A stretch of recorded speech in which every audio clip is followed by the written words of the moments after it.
सास का दहेज। स्नेहा के बेटे की शादी शिल्पी से होती है। शिल्पी दहेज में हर सामान लेकर आती है जो पहले से ही स्नेहा के घर होता है। ये सामान स्नेहा के पापा ने उसे दिया था। अरे शिल्पी, मेरा टीवी क्यों हटाया? क्यों हटाया मतलब? अरे बड़ा और अपडेटेड टीवी है ये।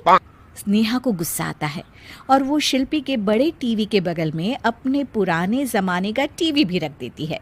बड़ी आई अपडेटेड वाला। अरे बहुत सारी तेरी जैसी बहुओं को जानती हूँ मैं, जो घर से लाए सामान का रौब दिखाती है।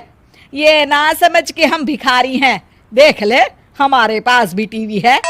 ओहो, जो करना है वो करो। कोई मेहमान आएगा तो हंसेगा कि एक ही जगह दो दो टीवी। हंसने दे, दुनिया भी तो देखे कि सिर्फ तू नहीं, मैं भी दहेज लेकर आई थी। अब यही हाल हर सामान का हो जाता है। ड्राइंग रूम में एक साथ दो तरह के सोफे रखे होते हैं, एक नया आलीशान तो एक पुराना लकड़ी का। शिल्पी स्नेहा की इस आदत से काफ़ी दुखी हो जाती है। एक टीवी पर रामायण चलती है तो बगल की टीवी में फिल्मी गाने, किसी को किसी की आवाज़ भी सुनाई ना पड़े वैसे।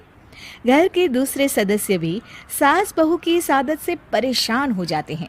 एक दिन स्नेहा की बहन उसके घर आती है और घर का नज़ारा देखकर हैरान हो जाती है। कहीं पुरानी फ्रिज के बगल में, कहीं नई फ्रिज, तो कूलर के ठीक ऊपर एसी। अरे स्नेहा, ये तूने घर की क्या हालत बना रखी है? बहू रानी, तू तो नए जमाने की लड़की है, फिर घर को कबाड़ी बाजार सा कैसे सजा रखा है? नया फैशन है क्या? देखिए ना मौसी, माँ जी अपना पुराना सामान निकालना ही नहीं चाहती। वो सोचते हैं कि उनका ही सामान घर में रहेगा। अरे बहन, तू इस मामले में ना बोल तो ही अच्छा है। मैंने बहुत सी बहुओं को देखा है अपने लाए सामान पर सास को धौंस दिखाते, और मैं भला किसी की धौंस को क्यों सहन करूं? मेरे पास तो सारा सामान है, और वैसे भी क्या कहते हैं, ओल्ड इज गोल्ड। अब क्या था, शिल्पी ये सुनते ही भड़कती है और जोर जोर से चिल्लाने लगती है। वाह माँ जी वाह, जरा अपना सोफा तो देखिए, ऐसा लग रहा है खुदाई से निकला है लकड़ी का। और मेरा सोफा देखिए कैसे लेदर की चमक और गुदगुदा सा है। अरे आपका तो पुराना धुराना सा है। शिल्पी देख, मेरे पिताजी ने जो दिया है वो उनकी निशानी है, उसके बारे में मत बोल। तू तेरा सामान ले जाकर अपने कमरे में रख ले। क्यों? मैं अपना सामान क्यों कमरे में रखूं? और जो मेरे ससुराल आए वो यही कहे, ओ कितना ओल्ड फैशन घर है। दोनों की बहसा बहसी में मौसी सर पकड़ लेती है। तुम दोनों जब देखो तब लड़ती रहती हो। मैं तो चली किचन में बादाम का शरबत बनाने। सुन, बादाम का सिलबट्टा जो मेरी माँ ने दिया था उसमें पीस लेना।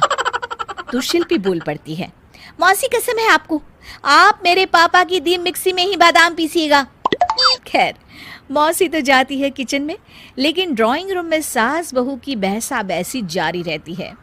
तभी शिल्पी को गुस्सा आ जाता है और वो अपने पापा के दिए सोफे पर जाकर जोर से बैठती है, लेकिन तभी सोफा जोर से आवाज कर टूट जाता है। हे भगवान, ये क्या हुआ? ये सोफा कैसे टूट गया? बेटा, अब समझ में आया ओल्ड इज गोल्ड क्यों कहा जाता है। टूट गया ना तेरा सोफा। तभी किचन से जोर से आवाज आती है और मौसी काली पीली होकर किचन से बाहर निकलती हैं।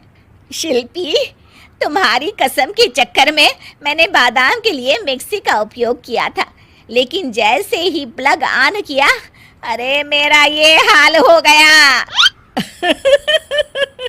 और भरोसा करो आजकल की चीजों पर। मैंने तो कहा था तुझसे, माँ की सिलबट्टे पर बादाम को पीसती तो तेरा ये हाल ना होता और स्वाद का स्वाद बरकरार रहता। अरे जब सब चीजें घर में थी तो क्या जरूरत थी तेरे पापा को सामान देने की? वैसे भी बहू, आजकल दहेज वही मांगता है जिनकी खुद की काबिलियत नहीं होती। आप ठीक कह रही हैं माँ जी।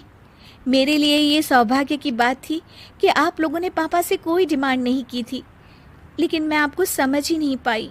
मुझे माफ़ करिए। अब इस घर में नई चीज़ तभी आएगी जब पुरानी खराब हो जाएगी।